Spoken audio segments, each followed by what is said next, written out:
Welcome to installment number 332 of the Mitzvahs as enumerated by Maimonides, the Rambam. Today we have one commandment.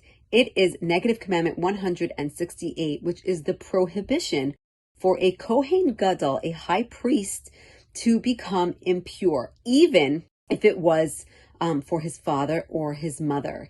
Now, this law needed to come specifically because as we started speaking yesterday, we were saying the obligation for a Kohen, just an ordinary Kohen, to become impure and to mourn his parents or an immediate sibling.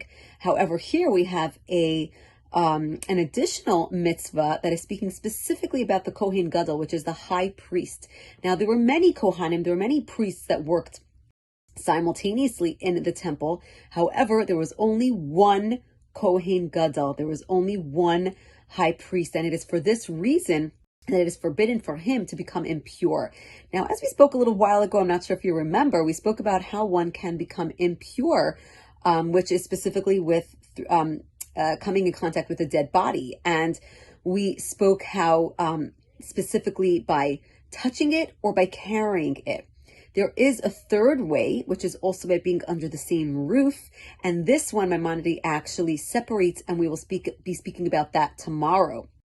Today, Maimonides speaks about the manner of becoming impure by touching or carrying a dead body. And this is prohibited for a Kohen Gadol. Now, why the difference? Why an ordinary Kohen, it is okay, but with a Kohen Gadol, a high priest, it is not okay. And of course, as we just said, there were many Kohanim, there were many priests. So if one became impure, he can simply be swapped out with another Kohen that can take over his tasks for however much time he was going to be impure.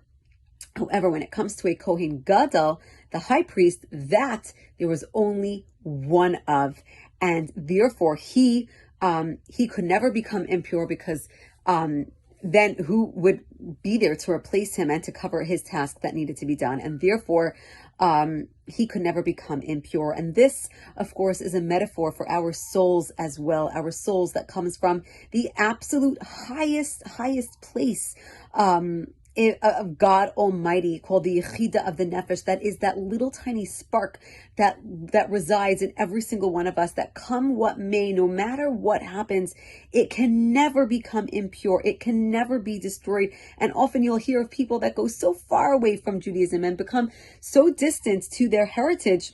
Yet there is something that always remains. It's that spark, that little piece of God that remains with us forever and ever, no matter where we go or where we roam. As my parents would often remind us as children, no matter where you roam, you can always come back home. There is always a place for you. In Judaism, there's always a seat at our table, no matter where you've been or what you've done or what has happened, because that little spark of godliness, like that Kohen Gadol, that's that one and only one, that only he is able to do that, take on that responsibility, and therefore he cannot become impure. This little spark is yours and is there for your specific purpose and can never, ever be destroyed. Have a wonderful day.